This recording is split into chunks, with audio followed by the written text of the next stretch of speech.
ಅದ್ರ ಬಗ್ಗೆ ಕೇಂದ್ರ ಸರ್ಕಾರ ಚಕಾರ ಇರ್ತಾ ಇಲ್ಲ. ಹಿಂದೆ ನಮ್ಮ UPA ಸರ್ಕಾರ ಇದ್ದಾಗ ಮನಮೋಹನ್ ಸಿಂಗ್ ಅವರು ರೈತರ ಸಾಲವನ್ನ ಮನ್ನಾ ಮಾಡಿದ್ರು. 1 ರೂಪಾಯಿ ಸಾಲ ಮನ್ನಾ ಮಾಡೋಕೆ ಇವ್ರಿಗೆ ಯೋಗ್ಯತೆ ಇಲ್ಲ. ಈ ರಾಜ್ಯದಿಂದ 4 ಜನ ಮಂತ್ರಿಗಳು ಹೋಗಿದ್ದಾರೆ. ಅವ್ರೇನ್ ತಿಂತಾ ಇದ್ದಾರೆ ಅಲ್ಲಿ ಕೂತ್ಕೊಂಡು?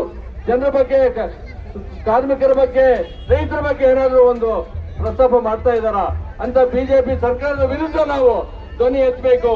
ಅವ್ರ ಅಧಿಕಾರವನ್ನು ಕಿತ್ತೊಗೆಯುವಂತ ಕೆಲಸ ಮಾಡಬೇಕು. ಇವತ್ತು ರಾಜ್ಯದಲ್ಲಿ ಅಧಿಕಾರ ನಡೆಸ್ತಾ ಇರ್ತಕ್ಕಂಥ ನಮ್ಮ ಕಾಂಗ್ರೆಸ್ ಸರ್ಕಾರ ಸಿದ್ದರಾಮಯ್ಯ ಮತ್ತು DK ಶಿವಕುಮಾರ್ ಅವರ ನೇತೃತ್ವದಲ್ಲಿ ಏನು 5 ಗ್ಯಾರಂಟಿಗಳನ್ನು ಕೊಟ್ಟಿದ್ರು ಅದಿವತ್ತು ಜನರ ಮನೆ ಬಾಗಿಲು ಮುಟ್ತಾ ಇದೆ. ಕೊಟ್ಟು ಮಾತಂತೆ ನಡ್ಕೊಳ್ಳೋ ಅಂತ ಒಂದು ಪದ್ಧತಿ ಇರ್ತಕ್ಕಂಥದ್ದು ಕಾಂಗ್ರೆಸ್ ಪಕ್ಷಕ್ಕೆ.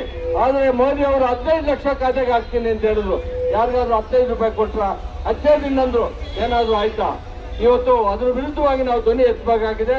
ಈ ಸಂದರ್ಭದಲ್ಲಿ ಈ ಒಂದು ಪ್ರತಿಭಟನೆಯಲ್ಲಿ ನಮ್ಮ ಬಿಜೆಪಿ ಸರ್ಕಾರದ ವಿರುದ್ಧ ಪ್ರತಿಭಟನೆ ಮಾಡಬೇಕಂತ ಹೇಳಿ ನಮ್ಮ ಚಿಕ್ಕಬಳ್ಳಾಪುರ ವಿಧಾನಸಭಾ ಕ್ಷೇತ್ರದ ಎಲ್ಲ ನಮ್ಮ ಪಕ್ಷದ ಹಿರಿಯ